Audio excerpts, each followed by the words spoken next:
Hey guys, welcome back to my channel, The Following Pages. Today's book is Frankenstein in Baghdad by Ahmed Saadawi. So in this book, the location is Baghdad. Baghdad does not begin as a setting, it arrives already damaged, already speaking in ruptures as though the city itself has lost the ability to tell its story in one continuous line. You are not guided into it, you are dropped into it. A place where explosions interrupt time, where bodies are not buried but scattered, where memory itself has become fragmented. And yet, in the middle of this fragmentation, life persists. Not heroically, not beautifully, not stubbornly, mechanically, like something that refuses to stop even when it has forgotten why it began. And there within this machinery of survival stands a character named Hadi. He is not introduced as a creator but as a collector, a junk dealer. A man who gathers what others have abandoned, chairs, radios, scraps of useless things, and then gradually, inevitably, human remains. Not out of fascination, not out of madness, but because in this city, death does not come cleanly.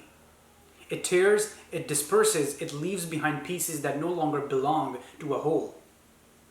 And Hadi, the character, in a gesture that feels both absurd and sacred, refuses to accept that.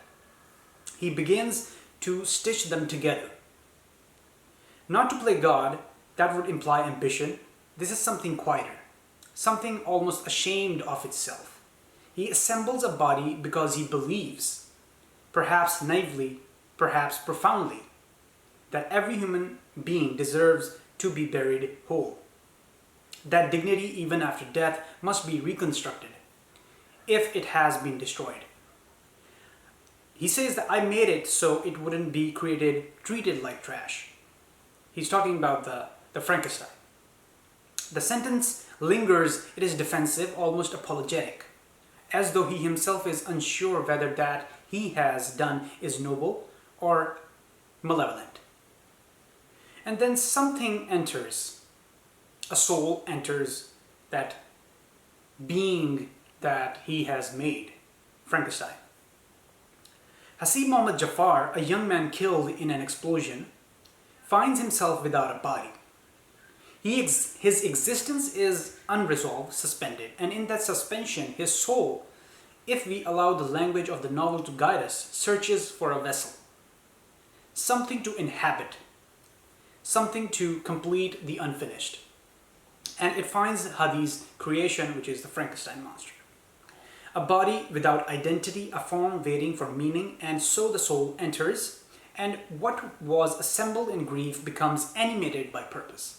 The creature rises, not with fury, not with spectacle. It simply stands as though it has always been standing and begins to speak its first claim. He says, I'm the only justice there is in this country. And the danger of that sentence is not in its arrogance, it is in its plausibility. Because in a place where justice has dissolved, where institutions falter, where truth is unstable, where violence circulates without resolution, the idea of a singular force capable of restoring balance does not feel monstrous. It feels necessary. And so the creature begins, it hunts those responsible for the deaths of the innocent whose body parts it is carrying, which are being stitched onto him, on the monster. Each act is precise, measured, almost ritualistic. There is no chaos in its violence, only intention. It is not killing indiscriminately. It is correcting, balancing, completing what was left unfinished. And for a moment, a brief, unsettling moment, you are tempted to accept it, that the monster is giving justice.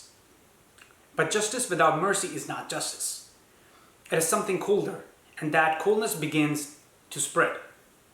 But after each act of vengeance, something happens. The part of the body that belonged to the avenged victim begins to decay. Its purpose is fulfilled, its claims are resolved, and so the creature begins to fall apart. And here, quietly, the logic of the monster morality shifts. To remain whole, it must replace what it loses. And to replace it, it must kill again. But now the next victim is not always clearly guilty. Perhaps connected, perhaps complicit, perhaps merely present within the web of violence that defines the city. Responsibility becomes diffuse.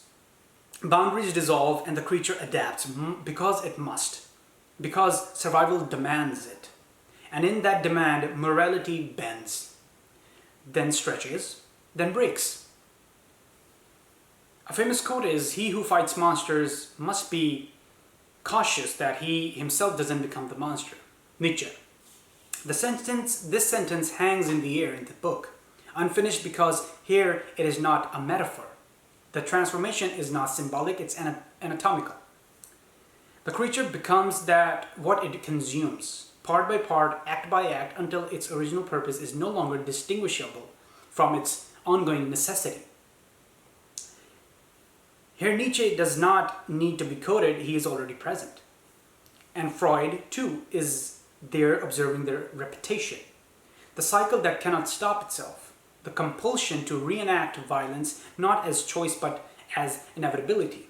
The death drive made visible, externalized, walking through the streets of Baghdad in stitched flesh. But the creature does not exist alone. Around it, the city interprets. Mahmoud al-Saadawi, the journalist, the character journalist, watches, records, constructs narrative around it. And in doing so, he alters the thing he observes because the narrative is not passive.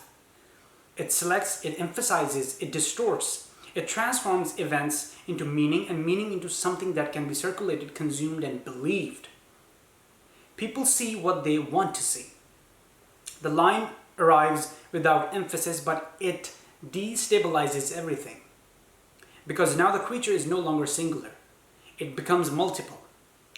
To the state embodied in Brigadier Majid, another character, it is a threat, a problem to be contained. Authority must assert itself even when it does not understand what it confronts. Power cannot tolerate ambiguity. It must name, must categorize, must reduce. And so it calls the creature Criminal X, a label, an attempt at control. But the label fails because the creature is not one thing. It is a convergence. To Mahmoud, it is a story. To the public, it is a rumor, a fear, a myth. And to Lishfa, another character, it is something else entirely.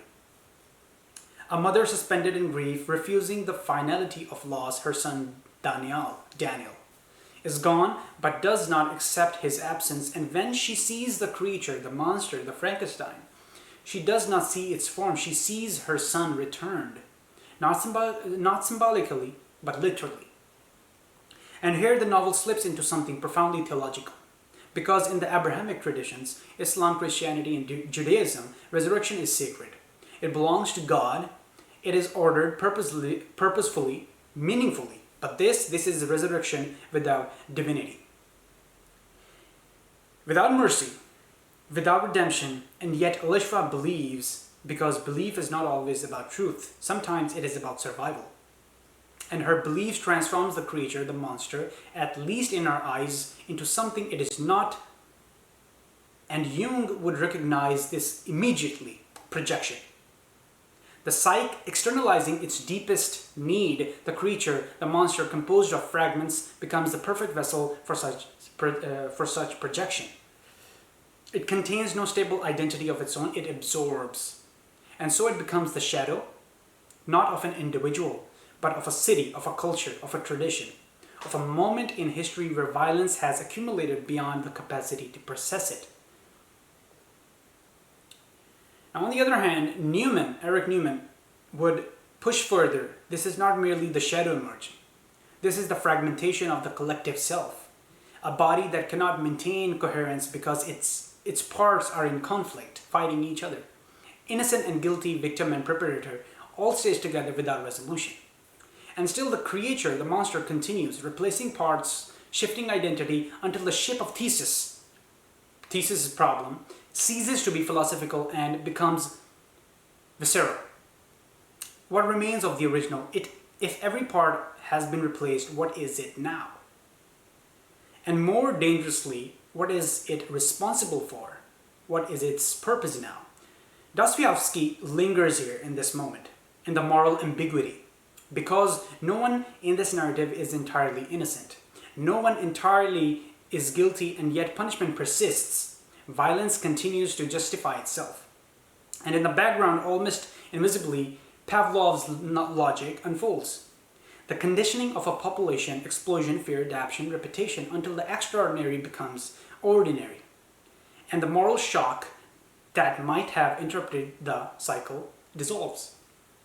And then inevitably you hear Shakespeare, not in language but in structure. Macbeth moving forward through blood, unable to stop because each act necessitates the next. Hamlet trapped in the impossibility of perfect justice, except here there is no hesitation, only action, and action becomes catastrophe. The narrative itself reflects the instability. It fractures, perspectives shift, truth becomes unreliable. There is no single authoritative voice because there is no single coherent reality. Only fragments, only pieces, only competing accounts, and beneath it all the theological rupture remains, because in all the Abrahamic traditions, justice belongs to God. It is absolute, informed by complete knowledge, tempered by mercy. The creature claims that role: I am the only justice there is in this country. And in that claim he commits the original sin of the novel. It replaces the divine with the human and fails. Because it cannot know what God knows, it cannot judge what God judges, and so its justice becomes corruption. In Islamic terms, fasad, disorder born from the human attempt to control what exceeds human capacity. In Christian terms, resurrection without salvation. In Jewish terms, a body without a proper identity, without rightful memory. And so the system collapses, not immediately but inevitably. The creature loses its origin. Its purpose dissolves. It continues not because it believes, but because it must. And this is where the novel leaves you, not with the resolution, not with defeat, but with continuation. Because the creature is not destroyed, it persists as idea, as possibility, as warning. That when humans attempt to assemble justice from fragments of suffering, without mercy, without restraint, without something beyond themselves to anchor them, they do not restore order, they create something that feeds. Something that justifies itself, something that begins with purpose and ends with hunger. So I guess, guys, this is it. And if you guys like the video, please leave a comment in below and leave a like, and see you in the next video.